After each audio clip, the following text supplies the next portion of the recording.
3X manolotra anao ny vaovao.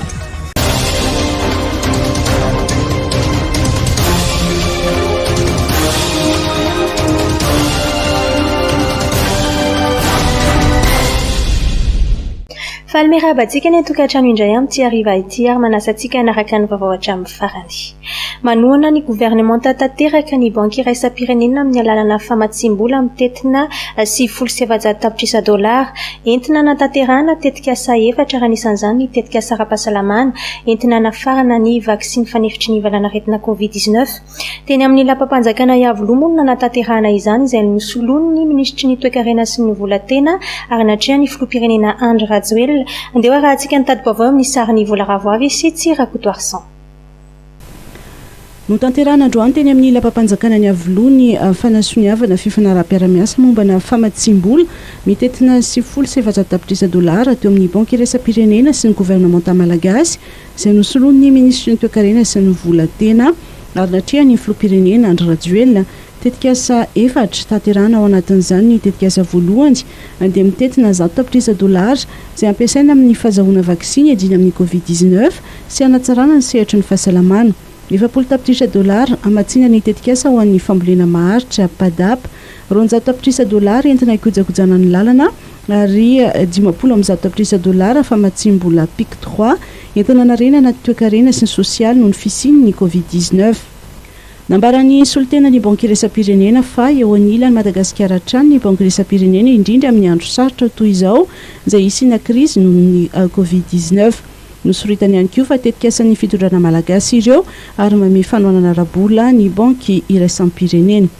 Ça, c'est vraiment des projets qui sont entre 2021 et 2026. Et donc, ça dépend vraiment du type de projet. Ça dépend de comment on va aller. Mais je peux dire que sur les vaccins, avec l'appui de son Excellence, Monsieur le Ministre, et du Ministre de la Santé, de tous les partenaires, on va vraiment accélérer. On veut que la vaccination aille très vite pour qu'on puisse reprendre nos vies plus ou moins, ou qu'on apprenne à vivre avec cette crise. Puisqu'il me semble ça va être avec nous pour quelque temps. Ny filoham-pirenena Andry Rajoelina dia nilaza fa zava-dehibe ny fisian'ny tohana rabola avy amin'ny banky iraisam-pirenena ary fanambo an'ny fitondrana ny sy ny fiantraikany mivantana amin'ny vahoaka malagasy ny tetikasa. Betsaka ny tetikasa izay ataontsika ao anatin'izany eo ny fambolena fa indrindra ihany koa fantatsika ny aratsy ny lalana ankehitriny io RN2 io anisan'izany ary ataontsika fanambo mihitsy tsy maintsy amboary ary tsy maintsy ho atao satria raha vao ratsy ny lalana dia mehela ny fotoana lan'ny olona iny an-dalana melafy ihany koa ny vidin'ny fitaterana dikan'izay dia melafy ihany koa ny vokatra izay viditsika anisan'izany ny vokatra izay ampiasain'ny olona andavanandro toy ny vary, menaka sy ny kojakoja ilaina andavanandro. Izay no nanaovantsika laharam-pahamehana ankehitriny niaraka tamin'ny banky iraisam-pirenena. Inona laharam-pahamehana ilaina sy ataon'ny firenena malagasy. Napetraka daholo ny laharam-pahamehana rehetrarehetra izay mba hisy ny fiantraikany amin'ny fiainana andavanandro. Nanatrika ny fifanaovan-tsony mpiara-miasa teo amin'ny gouvernement malagasy sy ny banky iraisam-pirenena ny filohana androm-panjakana samihafa teo ihany koa ireo olom-boafidy voakasika mivantana amin'ny tetikasa izay vatsiny ny banky iraisam-pirenena vola. Naneho ny heviny manokana momba io famatsim-bola ara-pahasalamana izay entina nafarana ny vaksiny fanefitry ny COVID-19 avy amin'ny banky iraisam-pirenena io ihany koa ny député any Moramanga ny Dr Rajobelina Lovaherzou ary nambarany fa ilaina ny fanaovana ezaka manoloana an'izany fanafarana vaksiny izany satria dia tsikaritra amin'izao fotoana izao fa ambany dia ambany ny tany malagasy izay vita vaksiny hatreto aloha. Tadi-baovao amin'ny sariny vola ravoavy sy Tsirakoto Arsan. Zava-dehibe ho an'i Madagasikara ny nitondran'ny banky iraisam-pirenena fanohanana mitetina $100 entina azahoana vaksiny fanefitry ny COVID-19 ary hanatsarana ny sehatra ny fahasalamana. Hoy Dr Rajobelina Lovaherzou, député Moramanga no sady filohan'ny voameran'ny fahasalamana eo anivon'ny antemera-pirenena. Nambarana ihany koa fa mbola ambany ny tany malagasy vita vaksiny fanefitry ny COVID-19 ary ilaina ho izy ny anaovana ezaka fanaovam-vaksiny. Amin'ny lafiny ara-pahasalamana satria moa zany dia nahazo ny $100 millions iny zany ny avy amin'ny ministère ny fahasalamam-bahoaka.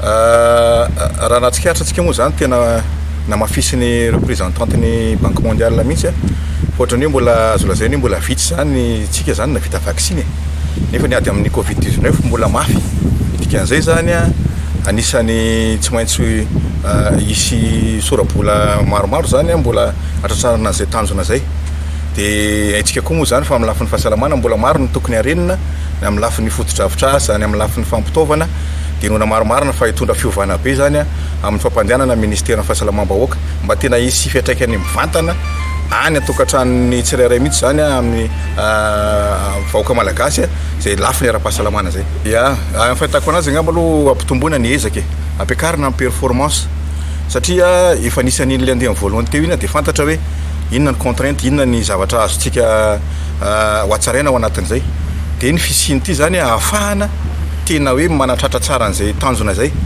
ka ianao manontany an'izay hoe inona ny tetikady mety tokony atao dia ngamba verina tena hoe mahatsona daholo ny entité rehetrarehetra ny ataontsika hoe ny teknisianina rehetra dia mamoaka feakevitra dia zay no ahafahana mahatonga ny amin'ny tanjona raha tsaivina dia 5 hetsy ny fatram-vaksiny Covishield fanefitry ny covid-19 azony Madagasikara atao anatin'ny initiative Covax andiany voalohany ary latsaka ny 900 fatra ihany no lantsy sy nampiasaina ary andrasana amin'ny volana aogositra ny fahatongavan'ny vaksiny Covishield andiany faharoa sy ny vaksiny Johnson Johnson izay nambarany Premier Ministre Tsay Christian tao anatin'ny fandarana manokana nataony tamin'ny fiandohany ity volana ity. Anisan'ny faritra misitraka ny tetikasa padada ho an'ny fambolena maharitra ny faritry Sofia ary araka ny nambaran'ny governoran'ny faritry Sofia dia zava-dehibe ho an'ny Madagasikara ary amany olana rabary ity tetikasa irana amin'ny banky iray isa-pirenena ity fanazavana.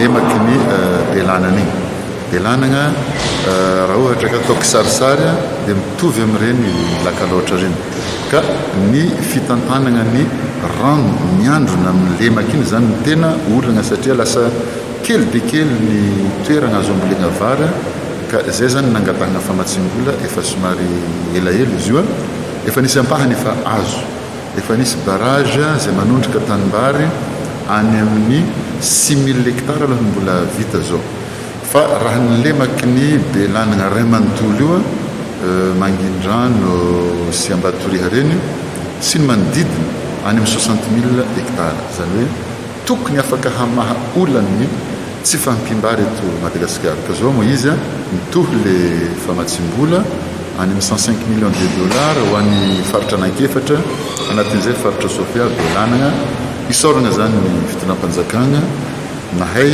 miadiny zay tombontsoa zay ho an'ny tsy ho an'ny belanana ihany tsy ho an'ny Sofia ihany fa ho an'ny Madagasikara. Ny tontolo iainana ary zay moa no isorana ny famatsiam-bola sahala amindreo mba hanakanana ny vahoaka tsy hanimba ala nefa raha sakanantsika amin'izao izy tsy misy mbatakalina sarotranina iaina sakanana nefana tsy mena fitaovana izy ka ny famatsiam-bola moa dia miompana amin'ny famatsiana fitaovana ambolena vary miompana amin'ny famatsiam-bola ambolena la vanille surtout io moa zany agnisan'ny politika afahana miaro ala io raha misy volo vanille ny ao amin'ny ala io tsy hodorany mihitsy le ala ka zay le hoe famatsim-bola takalony le vahoaka tsy hanimba ala zay agnisan'ny zava-dehibe afahantsika miaro tafitra ao anatin'ity famatsim-bola ity ihany koa ny resaka fanamboaran-dalana indrindra fa ireo lalam-pirenena anisan'izany ny lalam-pirenena faharoa sy ny lalam-pirenena fahafito izay ahitana fahavoazana tanteraka amin'izao fotoana izao naneho fisaorana ho an'ny fitondram-panjakana moa ny governoran'ny faritra Vakinankaratra izay andalovan'ny lalam-pirenena fahafito sy ny lalam-pirenena fa-730 no niezaka fanamboarana ny lalana mianatsimo vola ravoavy sy Tsirakotoarsan. Maro amin'ireo lalam-pirenena eto amintsika no simba amin'izao fotoan'izao anisan'ny tena mampikaikaiky ny maro amin'izany lalam-pirenena roa lehibe RN2 mampitoy ny renivohitra amin'ny Toamasina sy ny RN7 izay miazo ny atsimony Nosy Antananarivo Toliary ireo lalàn'ireo izay anisan'ireo lalam-pirenena napetraky ny fitondram-panjakana laharam-pahamehana ny fanamboarana azy ary nazahoana famatsim-bola avy amin'ny banky irasam-pirenena ny fikojakojana azy ireo ny governorany faritry Vakinankaratra izay andalovan'ny RN7 sy RN34 dia nakasitraka ny ezaka tanterahany fitondram-panjakana amin'ny fanamboarana ny lalam-pirenena mianatsimo Fiarabana manokana ny fipirenena Andrajoelina navita nyity fifanarahana amin'ny banky raisam-pirenena ity satria hatramin'izay tantaran'i Madagasikara ny siny repoblika izay izao vao nisy hoe famatsim-bola mivangana be hoe mahatratra 1 milliard de dollars mahery. Mbola tsisy navita an'izany teto fa ny filohan'ny Rajoelina navita an'izay Karabaina izy natanteraka an'izay fifanarahana izay. Faharoan'izay ny vakina karatra dia lalovan'ny lalam-pirenena fahafito ary ao anatin'ilay tetikasa ny fanamboarana sy fikojakojana ny lalam-pirenena fahafito. Lalam-pirenena fahafito izay mampitohy an'ny renivohitry Madagasikara amin'ny faritra atsimo rehetra Madagasikara mandalo amin'ny faritra vakina karatra. Mampifandray iny mampitohy iny fivezivezen'ny olona, fivezivezen'ny entam-barotra.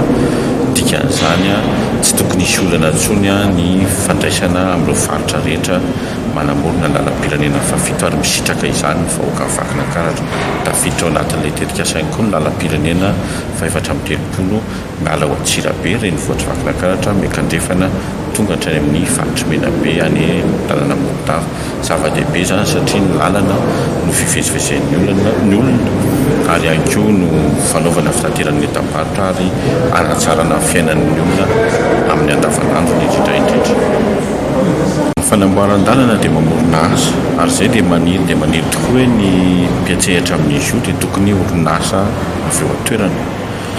Misy ny orinasa lehibe iraisam-pirenena manao ny asa fa rehefa maka mpiantsehatra ao aminy izy dia tokony ireo olona eo an-toerana, orinasa eo an-toerana miara-miasa sy miara-misitraka ny tetikasa ohatrany satria ireny mamorona asa any fotony, ireny mampianatra asa an'ireo tanora malagasy izay liana amin'ny asa fanamboaran-dalana ary ireny ihany koa no mampiodina ny vola eo an-toerana satria raha olona tsy eo an-toerana no miasa amin'ireny fanamboaran-dalana ireny dia miasa fotsiny izy fa ilay vola tsy mijanona fa lasa any amin'ny toeran-kafa. Ny bentanana ny Tomasina dia manana ny ambarany mikasika ny fanamboarana ny lalam-pirenena faharoa. Tombony lehibe ho an'ny Tomasina zany ny fahavitany RN2 satria rehefa hiakatra aty Antananarivo dia tsy maintsy RN2 raha andeha tomobile dia lany fotoana ianao sady simba ny tomobile dia isaorana filoham-pirenena Andry Rajoelina sy ny Banque mondiale zany amin'izay financement ny lalana RN2 io indrindra ny entretien satria ny lalana zany Tamatavy dia sady mafana ny be orana dia vetivety zany le lalana dia simba dia vokatr'izay zany mila entretien périodique mihitsy io zany araky ny tenin'ny solotenan'ny Banque mondiale hoe ny financement ny lalana hita ihany ozy izy fa ao amin'ny entretien ny lalana ozy izy vita ihany fa ao amin'ilay fikojakojana zany eo ny tena mafy. Lalana raha mitena zao lalana tapitana Tamatavy amboarinao dia vetivety misy lavaka hafa ndray zany dia reny zavatra reny zany isaorako betsaka amin'ity financement zay financement ny daty avy amin'ny Banque mondiale zany ary isaorana filoham-pirenena natsara Madagasikara sy ny akabeazan'ireo entana miditra dia mandalo amin'ny port'ny Tamatavy miteraka fivezivezen'ny tomobile maro indrindra ny camion izay manimba lalana dia manimba lalana tokoa. Mazava be zany fa zava-dehibe ho an'ny vahoakan'ny Tamatavy sy Madagasikara manontolo ity zavatra fifanarahana izay vita androany ity.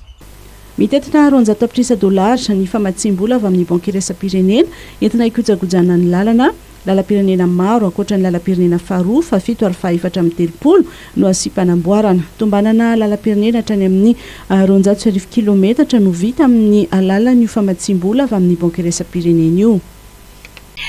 Eo amin'izay resaka fanamboaran-dalana izay ihany dia nanazava ny refin'ny lalana izay ho amboarina ao amin'ny distrikan'ny Fenorivobe ihany koa ny governoran'ny faritra Bongolava ny général de division Ramiaramanana Joseph andeha arahantsika vola ravoavy sy Tsirakotoarsan. Eo amin'ny fokontany Ankadibevava nanomboka ny asa fanamboaran-dalana amin'ny refy 30 kilometatra ao amin'ny distrikan'ny Fenorivobe ary mifarany eo amin'ny commune ny Fenorivobe hoy ny gouvernoura ny faritra Bongolava général de division Ramiaramanana Joseph nambarany io nadritry ny fanokafana ny lalana sy ny fanateran'ireo milina tany an-toerana. Dia misaotra filoham-pirenena na miha fitaovana dia fia manamboatra zany lalana zany. Feona koa député na dia mandelingelina isan'andro mandondona foana. Feona koa dia mera na dia molo tsy miteny fa tonga ihany isan'andro. Dia tena koa moa vonina zao hoe fampandrosoana ny faritra Bongolava izany misy koa miteny hoe nataonareo faralahy mihitsiny a ny any amin'ny district Fenerive tsy faralahy tompoko fa fandamina natao a fampandrosoana mitovy atao Fatsibongolava tsisy fanavakavahana na district ny Tsiromandedy io a na district Fenerive fa mitovy fampandrosoana hoentina amin'izany. Tany mamokatry Fenerive sangisakana hatrany amin'ny famoam-bokatra ny faratsiny lalana ny bentanana ny commune ny Fenerive ary ny lehibe ny fokotanjy ka dia bevava dia samy milaza ny mazava-dehibe ny fanamboaran-dalana any an-toerana. Ny tenako dia samy laza ary samy teny fa hatramin'izay fitondrana mifandimby miaraka ny tenin'ny monsieur le député teo dia lehibe antitra ihany ny fitenenana fa tsy mbola nisy ny zavatra ohatran'izao ary isorana n'Andriamaniteny gouverneur fa ny tsy vitan'ny olona tao anatin'ny 17 taona nahafahatra Bongolava amin'ny Bongolava dia no tanterahana amin'izao fotoana izao ka dia misaotra betsaka misaotra ny filoham-pirenena zay namme baiko miaingavaniny ny baiko alefaso ataovy ny lalana Fenerive fa menimenina ny olona andraikitra avy hatrany andraisin'ny monsieur le gouverneur araka ny fitarainan'Andriamaniteny député sy ny fitarainan'ny vahoaka amin'ny Fenerive. Fisaorana lehiben'ny gouverneur indrindra ireo fitondram-panjakana avo amin'ny Andriamaniteny Rajoelina mbana miraka andreo amin'ny gouverneur nametraka le fitaovana namboatra le lalana moa raha mandeha ny lalana ataoko dia mazava ho azy taloha raha ohatra tsisy ny fahasimbany lalana nanasa-dalo ary misy na vidim-bokatra mahatatsahany aty dia ohatran'ny tsy tafavoaka vidim-bokatra tsy araka ny ilan'le tatsahana azy kanefa na ankehitriny zao dia tako hoe faly le fokon'olona raha vao mahegno fa hoe isokatra le lalana na mivezivezena na aminay eo amin'ny fokotanina Kadovava misy elanelana 45 km angambany izay makany Fenerive dia anisany faly zay tsy zarery mahazo tombontsoa na ny vahoaka rehetrarehetra satria eny ma district eny na ny tsy fahasalamana olona marary ary zany dia manamoka atreto fitirity tonga eny satria moto bicyclette mitondra ny olona marary amin'ny lalana ratsy ankehitriny angambany raha vita somatsara io zay aloha mbola rarina dia zay ny atao nahafinaritra anakary tombontsoa be da be ho an'ny fokotamy misy anakalony fahafitany lalana zy ny sokafana Andriamaniteny gouverneur. Bongolava mandroso no tanjona ho an'ny faritry Bongolava tariny gouvernoran'ny faritra ny général de division cameramanana Joseph. Notoloran'ny fitondram-panjakana jiro mandeha amin'ny herin'ny masoandro ireo distrika maro amin'ny faritra Betsiboka. Anisan'izany Maheva tanàna zava-dehibe ny fahazahoana ireto jiro ireto tsy eo amin'ny fanomezana endrika ny tanàna ihany fa araka ara-pandriampahalemana ihany koa. Andeha arahantsika Lova Ramanatsoa. Nitoloran'ny fitondram-panjakana lampadaire misy 790 ireo fokontany tsinjara amina commune misy 120 ao amin'ny faritra Betsiboka amin'iny lalam-pirenena fa efatriny. Ho an'ny distrika Maheva tanàna manokana izay nosoloan'ny préfet de police tena Andriamatoa Bazezika Lavelavanombe dia ezaka lehibe avy amin'ny fitondram-panjakana izao famatsiana jiro ny tanàna izao. Tombo lehibe ho an'ny distrikan'ny Maheva tanàna moa zany ny fahatongavany zao azavana zao satria tsy vita hoe aingon'ny tanàna le izy manaraka ny lalana RN4 fa makena ihany koa ny tsy fandriam-pahalemana amin'iny route nationale iny ka sorana be lehibe ny fitondram-panjakana zay tsaren'Andriamatoa filoha Andrinenina Rajoelina mijery ny aty fotony ary tanteraka tokoa izao fa tsy misy distrika adino zany raha eto Madagasikara. Noraisin'ireo ben'ny tanàna avy amin'ireo commune nazo tombontsoa ao amin'ny faritra Betsiboka tamin'ny pompe ofisialy ireo lampadaire sy takamoho mandeha amin'ny herin'ny masoandro. Vokatry ny fiara-miasa amin'ny ministeran'ny angovo sy ny jirama ary ireo tompona ndraiky mpanjakana ao toerana no nahafanana natanteraka izao hetsika sy tetikasa fitondrana azavana ny tanàna no sady ady atao amin'ny tsy fisian'ny fandriam-pahaleman'izao. Nisy ny lanonana fanondrotana laharam-boninahitra ho an'ireo manam-boninahitra ao amin'ny vondrotom-pileovana zandarmaria pirenena Vakina Karatra ny 12 Jolay 2024 na sazy enjana ireo jola miisa enina voapanga amin'ny fanafiana miaro von'olona sy firaisana tsokombakomba tao Tomasina. Andeha arahantsika ao anatin'ny vaovao tapatapa ny anjinjiny momba izay. Zandarmisa 7 no nasondrotra laharam-boninahitra tao anatin'ny vondrotom-pileovan'ny zandarmaria Vakina Karatra ny 12 Jolay 2024 manam-boninahitra miisa 2 ary manam-boninahitra lefitra 9 ambin'ny 10 ny lanonana dia notron'ireo manamboninahitra sy manam-pahefana sivily sy miaramila isan-tsokajiny ao anatin'ny faritry karatra ary nofaranana tamin'ny goka sy tsaingoka ho nofokena amin'ny tampihavanana. Gadra anterivozina mandrapahafaty io no sazona voaka ny fitsarana tao Tomasina ho andreo Jola Enda voapanga tamin'ny fanafiana amin'ny tampiadina sy von'olona ary firaisana tsokombakomba mpandraraha iray avy any Mananaravaratra no nitafian'izy ireo ny 12 febroary 2024 lasandretolondratsy ny firavaka sy ny vola 2.30 tapitrisa ariary teny amin'ny tamin'izany. 20 tapitrisa $, ny sarandalana makeny amin'ny abakabaka zany indray no ifaninanana ireo mpanambola ankehitriny totosa omaly ny sidina nataon'ny Jeff Bezos mpanorona ny roa famarotana entana amin'ny internet Amazon mpanakarena lehibe maneran-tany niaraka tamin'ny sambondanitra New Shepard ny andraketany Blue Origin 12 minitra ny faharetandy miakatra eny amin'ny 7 kilometatra ambony tany mihoatra ny 7 kilometatra amin'ny 10 kilometatra fetra iraisam-pirenena mamaritra ny abakabaka ny tany sy ny abakabaka tsy misy fetra na ny ligne Karman mitsingevana ao anatin'ny sambondanitra dia miverina midina amin'ny elinaina ny sambondanitra misy ireo mpandeha. Tsy nisy ny ainana fohy fito kosa ireo tranga vaovao tamin'ny fitiliana misa 170 ny totosaina 120 ireo sitrana somatsara ary 13 ireo anatin'ny tranga fahasarotana andeha rahantsika indray ny fivoaran'ny valana aretina Covid-19 araka ny tatitry ny ministeran'ny fahasalamam-bahoaka. Ny datin'ny 20 Jolay 2024 fito ny olona voamarina fa mitondra ny tsimikaretina coronavirus, 20 ny olona sitrana, tsy nisy ny namony ainy, 170 ny fitiliana vita, 13 ny marary mbola ao anatin'ny forme grave, Analamanga, tranga vaovao 3, sitrana 20, Matsiatra ambony, tranga vaovao 2, Boeny, sitrana iray, Atsimo andrefana, sitrana iray, Vadivavy fito finany, tranga vaovao 2, Bongolava, sitrana iray. Ho an'ny faritra Analamanga manokana, Antananarivo renivohitra, tranga vaovao 3. Mbola ao anatin'ny tokony hanajana tanteraka ny fepetraram-pahasalamana isika amin'izao fotoana izao, eo amin'ny resaka ara-baritra moa dia mbola mandeha tsara ny tsenan'ny Arivava Orona ho an'ireo mpivarotra pabongady etsy Behoririka, saingy ny ena kosa ny alain'ireo mpandinjara, izay fanadihadiana izay no arahantsika ato anatin'ny sariny Norbert Akotomalala. Na dia fahita ho miaina zantahan'ny olona voan'ny Covid-19 eto Madagasikara dia hita taratra eny an-dalambe eny fa saika mbola mametaka Arivava Orona avokoa ny ankamaroan'ny olona. Ho an'ireo mpivarotra Arivava Orona bongady ny etsy Behoririka dia mbola mandeha tsara ny tsena fa saingy ny ena kosa nisandreo Arivava Orona alaindreo mpanjara.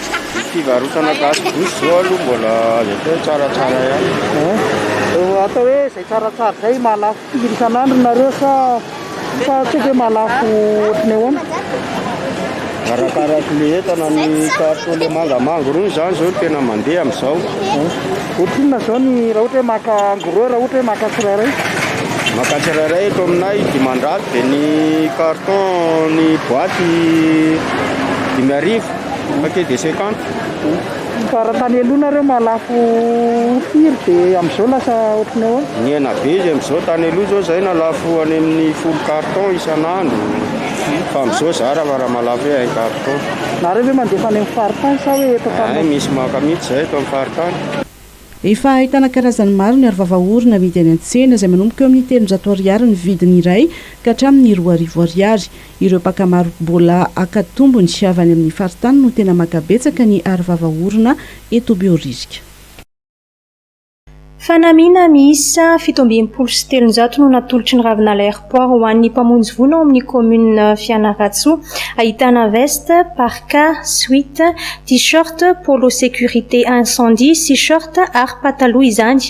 Araka ny nambaran'ny tale général ny ravinala airport Patrick Collard dia tafiditra ao anatin'ny fandraisana andraikitra avy amin'ny malala-tanana izao asa sosialy izao ho tombotsoan'ny fiarahamonina malagasy.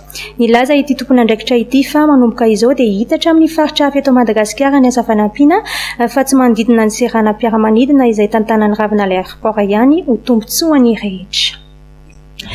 Mandroso ny asa fanitarana ny dompamokarana rano fisotro madio ao Mandroseza faharoa anatsarana ny famatsiana ny rano fisotro madio amin'ny tanàna Antananarivo sy ny komuna manodidina.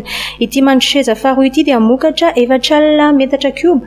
Io vokatra io eo amin'ny lafiny teknika dia tsy maintsy ampidirina tsikelikely eo amin'ny tambazotra ny Jirama izay mitsinjara ny rano amin'izao fotoana izao ka mbola ampisy fahatapahan-drano. Andeha arahantsika Jemima Daniel. Efa 20 isan-jato ny asa no vita ao Mandroseza 2 tonga teny an-toerana nijery ny fivoarany asa ny ministry ny rano ny fanadiovana ary ny fidiovana Boaharakoto Velomanantso niaraka tamin'ny télé général ny Jirama ny alatsinainy teo.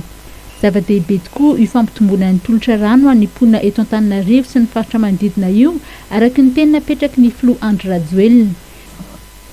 Ny tanjony dia ny itsinjovana ny filana ka ampitomboana ny 2 metatra toratelo isan'andro izay vokatra amin'izao fotoana izao ary koa ampitomboana ny isan'ny mponina afaka misitraka rano fisotro madio. Tsara ho marihana fa efa mandeha ny famitana ny tobi-trano vy famokaran-drano 10 apetraka eto Antananarivo izay arampy 4,2 metatra toratelo ihany koa ny famokaran-drano. Etsy andanin'izany manoloana ny Médecine Niaitany dia voalaza fa misy tahirin-drano sahabo 700 tapitrisa metatra toratelo ao amin'ny toha-drano Tsiazy Paniry ary ho ampy ho an'ny mponina Antananarivo sy ny manodidina hatramin'ny volana Janoary 2022. Marihana fa miankina amin'ny fiarovana ny sandrika sy ny rotsakorana ny fisiany rano ary eo anivon'ny mponina dia ilaina ihany koa ny fampiasana ny rano amin'ny aradrarany. Izany rehetra izany dia midika ho fikadiana ny tontolo iainana. No antitra an-terin'ny ministra Boaharakoto Velomanantso fa velo rano faharoa ny fisitrahany rehetra rano fisotro madio ary mitaky andraikitra ihany koa avy amin'ny olom-pirenena tsirairay avy mba hampaharitra ny fisitrahana ny tahirin-drano misy ary ny fititiana ny fampiasana ny rano efa misy. Miditra amin'ny andro fahatelo ireo mpiadina miatrika ny fanadinana BEPC ka ny taranja tantara sy geografia ary ny fizika no nataon'izy ireo tamin'ity tontolo andro ity. Ny farana hatreo kosa ny adina ho an'ireo ny safidy ny option B raha toa ka mbola mitora ampitso amin'ny taranja anglais na espagnol na allemand araka ny safidin'ireo mpiadina kosa ny tanteran'izy ireo raha ampitso ho an'ireo ny safidy ny option A. Raha tsy ahivina dia misy 350 sy 500 sy 3 ireo mpiadina niatrika ny fanadinana BEPC eto Madagasikara tamin'ity taona 2024 ity izay naparitaka tamin'ny ivim-panadinana. 7 taona ny mpiadina zandriny indrindra ary 20 taona kosa ny mpiadina zokiny indrindra. Misy 17 ireo mpiadina manana filana manokana ka 5 jamba, 2 manana olana ara-pahitana, 20 marenina ary 2 semba ara-batana. Marihana fa misy 12 ny mpiadina vahiny niatrika izany fanadinam-panjakana BEPC izany amin'ity taona ity.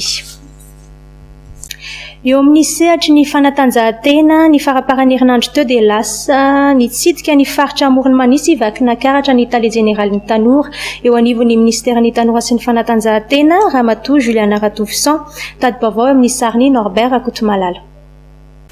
Omaly dia nitafa mivantana tamin'ireo tanora ny vakina karatra Ramatoa Juliana Ratovisan tale général ny tanora eo anivon'ny ministera ny tanora sy ny fanatanjahantena. Niopana betsaka tamin'ny fampandrosoana ny tanora tamin'ny alalan'ny fifanankalozan-kevitra sy ny fampiofanana ho mpitarika mahomby anana fivalarany eo amin'ny mahaolona ny fionandrotonta. Nandritra ny fionana ihany koa nampahafantarana tao amin'ny renivohiparitry vakina karatra ny Europort Madagasikara sy ny fanaganana ny komity tantan'izany ao an-toerana. Nasarika ireo tanora ny fionana satria dia nahitana solotena avokoa ireo distrika mandrafitra ny faritry vakina karatra. Melony tao vakina karatra dia fanandalo tao ambositra ny delegasion nanotaria Ramatoa Juliana Ratovisan.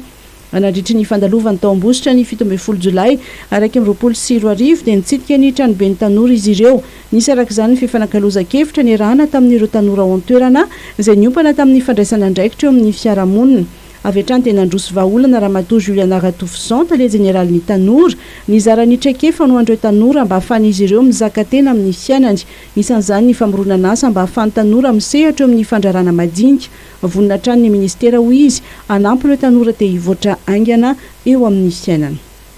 Eo amin'izay resaka fanatanjahantena izay ihany vaovao mampalahelo nodimandry teo amin'ny 70 taonany i Ratovondravao Tovo Nomenjanarina Tovobe mpilalao sy mpampianatra ny taranja baolina lavalava. Andeha arahantsika izany eo amin'ny sariny Norbert Akotomalala. aterana sy tamina lahelo nandrenesany tontolo ny petita ranja baolina lavalava tamin'ity marain'ity ny fahafatesana tampoka ny rakotondravao tovo ny menjana ary patrika izay fantatry ny rehetra amin'ny solona anarana hoe tovo be raha tsevina fohifony momba azy dia 7 amin'ny 3 taona izy zondo sy ny fahafatesany izao tao amin'ny école de rugby école de la vie centre rosa club antomadinika no nanomboany taranja baolina lavalava ny club any rugby pochard no nylalaovany voalohany avy eo dia nandalo tao amin'ny club any savage rose ary nifindra tao amin'ny club any 15 famille izay namarana ny fiakarany kianja ankehitriny ny alohan'izao nahafatesany izao dia nampianatra ireo ankizy madinika ao anatin'ny école rugby centre andavamamba ny tenany tsy misy tsy mahalala ny tovobe ireo kolonga kely eny amin'ny faritra andavamamba isotra Indranomanalina Manaritsoa Ampefilo sy ny manodidina iny. Ny farana tretondray ny fampalalambavao antsika amin'ny tsy ariva ity isaorana ianao nanaraka izany hatramin'ny farany dia mametraka ny veloma mandra-piona indray. 3X nanolotra anao teo ny vaovao.